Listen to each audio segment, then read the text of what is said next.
Hello, you beautiful souls. This is Zia, the Mystic Visionary, and today I'm back with you to pick a word for the week.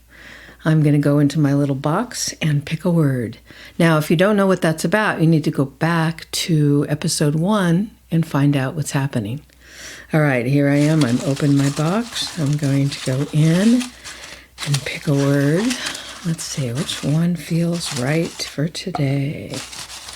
There's one over in the corner. I'll pick that one. Let's see. Oneness. Oh, my favorite word. One of my favorite words. Oneness. All right. I'm going to go meditate, and then I'm going to talk about oneness.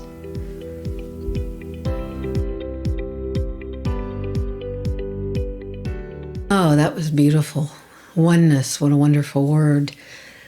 You know, oneness is part of the first guiding principle of the new paradigm, which is unity consciousness, that we're all connected, that we're all part of this bigger whole. And oneness is that thing that holds us all together.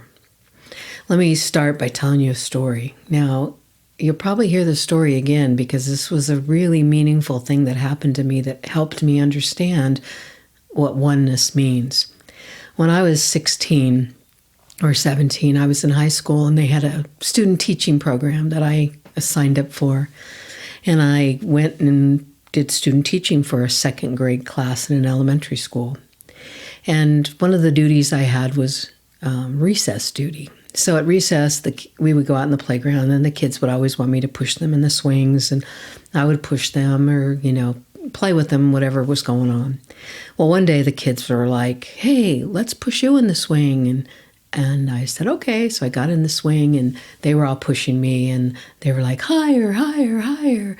And I was swinging and I'd stick my legs out in front of me and I was soaring into the sky and back, and they were laughing and pushing me.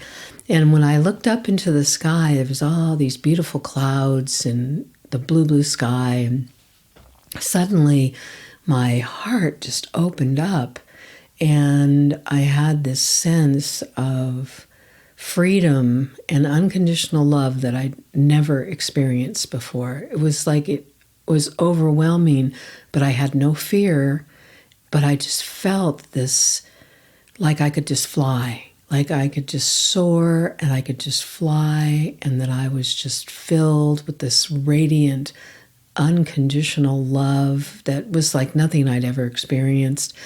And I could breathe, and when I breathed, it's just like this huge breath of air and just like this feeling of soaring. And I was just overwhelmed by it. And it was so profound that, all these years later, I still remember it like I was there. So when I was done with that, I was like, I went about my life but I had this sense of understanding something greater than me, something bigger than me. I wasn't sure what it was. I couldn't completely understand it, but the experience was so big and so profound that it transformed me, it transformed me. And that was my first experience with the oneness.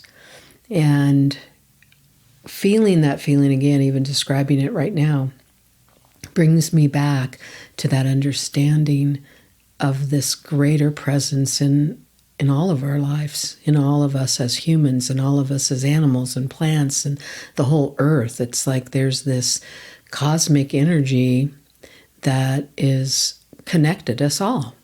And we're all part of that. And that oneness is benevolent, and that oneness is all loving, all accepting, unconditional. And it's love. It's like this big love, this love that goes beyond, anything that we could really understand in our human existence. And I've had that experience more times since then. And thank goodness that I have had that, which is a beautiful, beautiful thing. And it now can happen to me during meditation. I can take myself into like that space of my third eye and open myself up to being in that field of unlimited potential, divine love, acceptance, and it's just a beautiful feeling. And that's one of the gifts of meditation. But part of that, there's science behind all this. The science behind all this is that we are energy beings, which is also one of the principles of the new paradigm. We are energy beings. We're multidimensional energy beings. We are coalesced into form. So our physical body, our physical manifestation of ourselves, is the last result of this energy being coalesced. So if we were to deconstruct it, we would be physical, but then we would see all of our energy bodies, our emotional body, our etheric body, our mental body. It goes out and out, like there's this level or these layers of energy around all of us. That's why we have that idea that we can sense vibes. You walk in somewhere, or someone walks in a room and you're like, ooh, that guy gave me bad vibes. Well, you're feeling his energy. You're experiencing his energy, or positive energy. You can feel it. So that's where we start. We start as this energy beings that get denser and denser and denser, and we go into physical form. So what we see in each other in the physical world and in our bodies is the final, all the cells and atoms and everything coming into physical form, and that's what we see. But we are way more than that, and we come from that field of the unconditional love, the oneness. That's where we all come from. That's where our energy is established at the beginning. All things are that way. There's this energy in everything in all of life. All you have to do, if you've ever witnessed or been around somebody who was making their transition, you can see that energy leave them, and then all that's left is this like carcass. That sounds horrible to say, but it's like there's no life in that form anymore.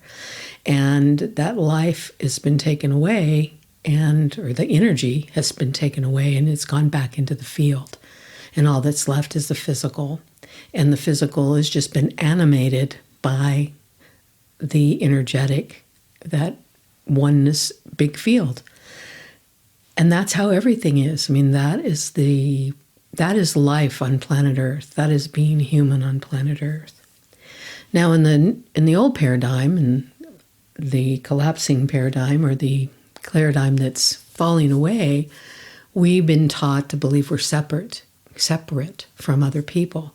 We've been taught to identify ourselves as so many things, our nationality, our political party, our sexuality, our where we live, if we're a Southerner, we're a Northerner, wherever, there's so many categories and so many distinctions that we identify that make us separate from other people. It's that duality consciousness. That's what the third dimensional plane, which we're on right now, and that's where we live.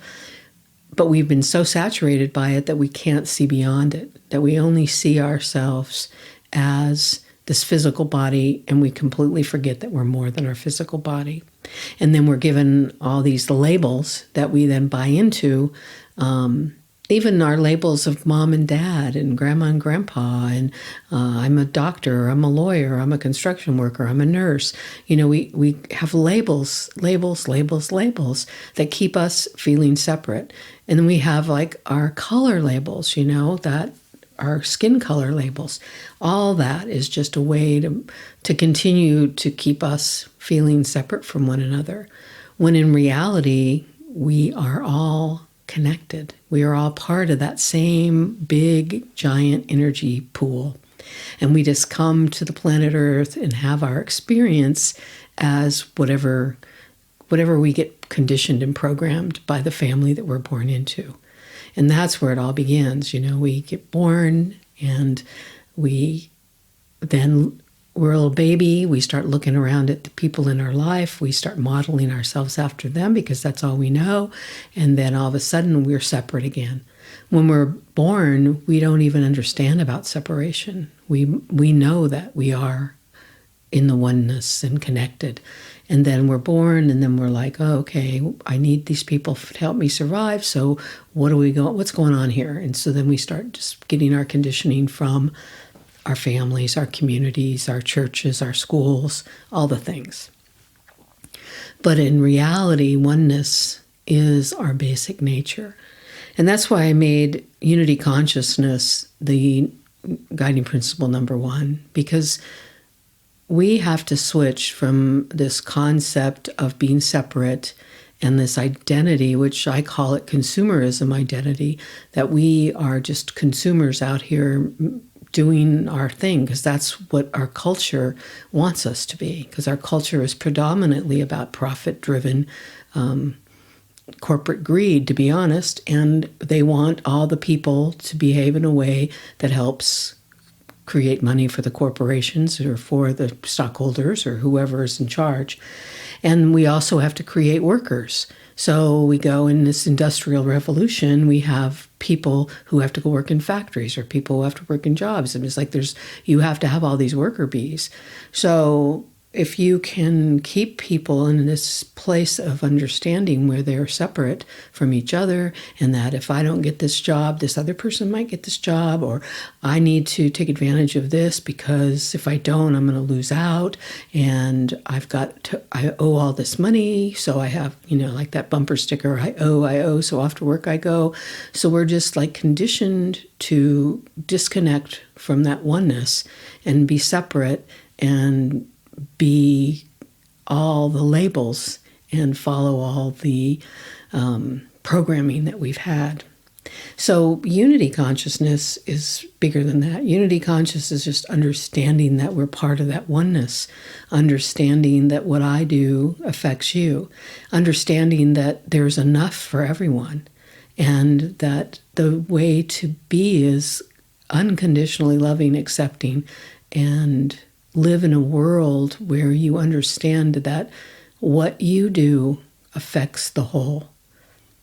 No matter how small, no matter how large, it affects the whole.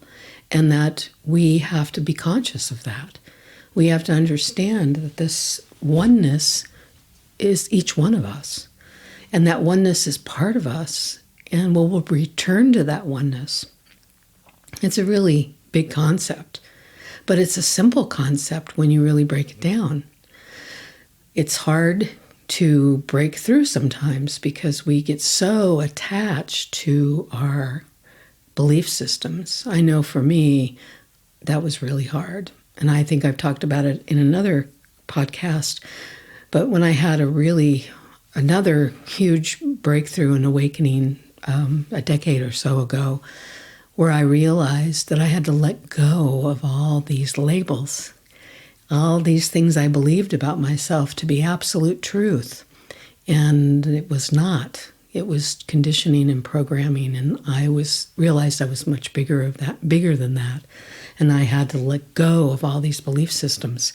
It's a hard thing to do because you get invested in that and you believe that all those labels are who you really are. And that's not true. You're much bigger than all those labels. And all those labels are a boundary or a blockade to something bigger and grander and more connected. I was talking to a friend the other day about, just some things happening in my life. And she's like, wow, everything always just goes so well for you. And I thought, it does. I wonder, it's like that's really amazing that these things unfold the way they do.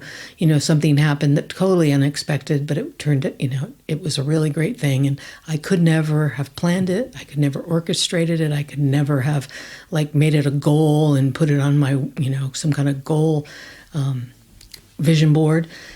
It unfolded in a way that I could never have expected because there's something greater taking care of me because I believe in that something greater. And I open myself up to that every day. When I'm in my state of meditation, I open myself up to, I call it the quantum field. the field of unlimited potential, unlimited possibilities. And I just allow that field to like surround me and encompass me. And I can set an intention, which is what I did. My intention was I was looking for some waterfront property, and I want to move someplace where I'm near water. And it was like, I want to live with waterfront property.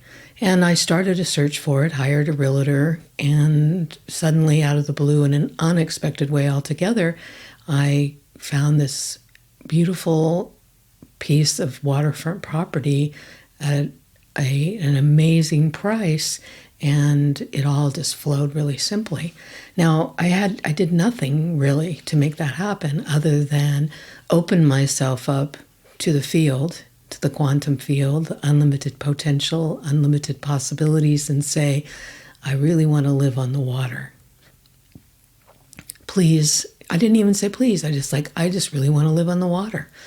And the universe sort of like rises up to meet me, and things just start working out. And sometimes, that happens for people all the time. Like you let go of things that you were struggling for, and all of a sudden things happen that you never expected. It's like, it's a lesson for all of us, a lesson in letting go and trusting in this oneness, this universal energy that's part of all of us. There's many facets to that, because I can think about politics, which I don't even want to get into. But as everyone knows, the political climate right now is really us versus them in a way that I've never experienced in my life before.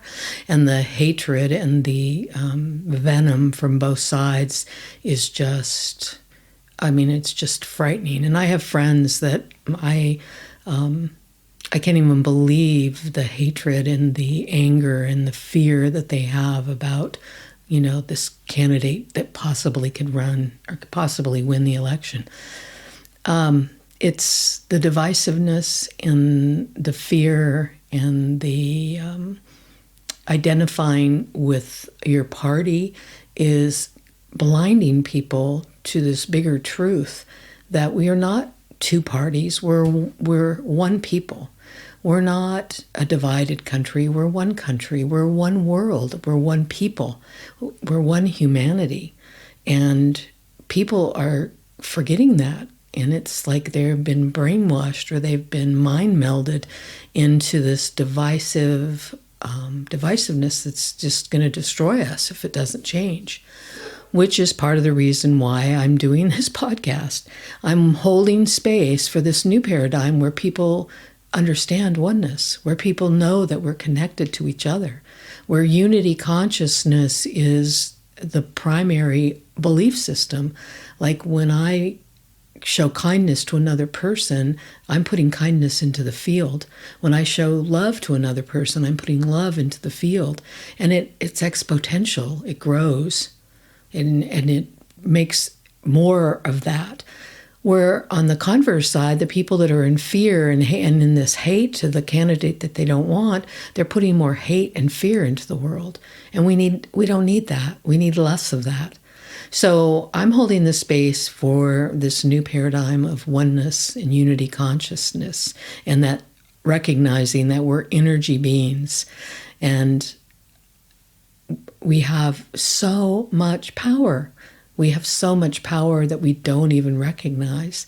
And I think about, when I talked about finding this waterfront property, the power that I used in that was opening myself up to this field of unlimited potential and possibility, knowing that I could become a vibrational match for what I want.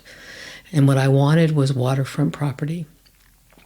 And then I held that. I've been holding that for maybe 6 months, 8 months, a year. And I know that somehow it will work.